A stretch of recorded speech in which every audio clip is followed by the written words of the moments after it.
Sebenarnya sepatutnya bila kita masuk bulan Ramadan ni kita ada preparation dari segi ilmu, sebab orang yang masuk pada bulan Ramadan dengan ilmu akan pastinya berbeza dengan orang yang masuk bulan Ramadan tanpa ilmu. Sebab kalau kita masuk, bayangkan kalau kita masuk Ramadan tanpa ilmu bahawa Ramadan ni merupakan bulan yang dapat rahmat Allah, bulan yang dapat keampunan Allah, kita akan jadi orang yang nampak Ramadan ni nothing lah. Faham tak? Jadi sepatutnya kita dah kena muhasabah diri kita sebanyak mana dah ilmu yang kita ada sebelum kita masuk pada bulan Ramadan.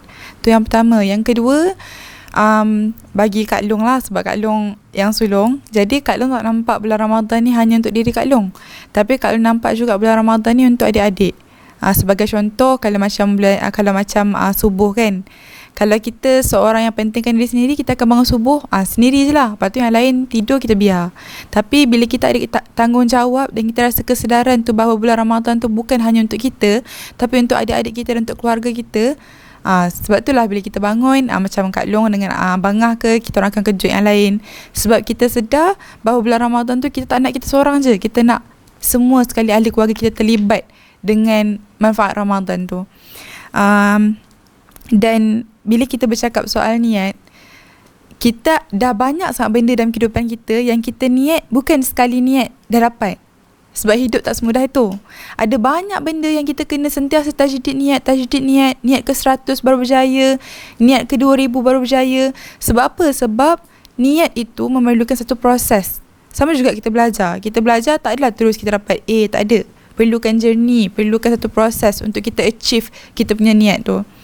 Jadi sebenarnya dalam hal niat ni pun ada banyak kan perbahasan ulama tentang benda tu. Tapi antara satu contoh cerita yang Kak Long boleh kongsi pada adik-adik, sebagai contoh satu cerita ni pada zaman dahulu, para sahabat waktu berperang nak mengalahkan kaum musyrikin. Pada waktu perang kan kita boleh kan untuk membunuh kaum musyrikin. Jadi satu hari seorang kaum musyrikin dah hunus pedang dah dekat seorang sahabat.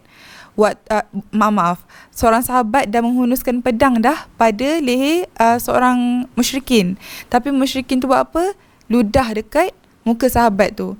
Jadi pada awalnya memang sahabat tu nak bunuh orang musyrik tu disebabkan kerana Allah. Tapi bila orang musyrik tu ludah pada muka sahabat jadi marah sangat. Jadi dia rasa bila dia nak bunuh tu disebabkan marah, bukan kerana Allah. Disebabkan tu dia tak jadi nak bunuh kaum musyrikin tu.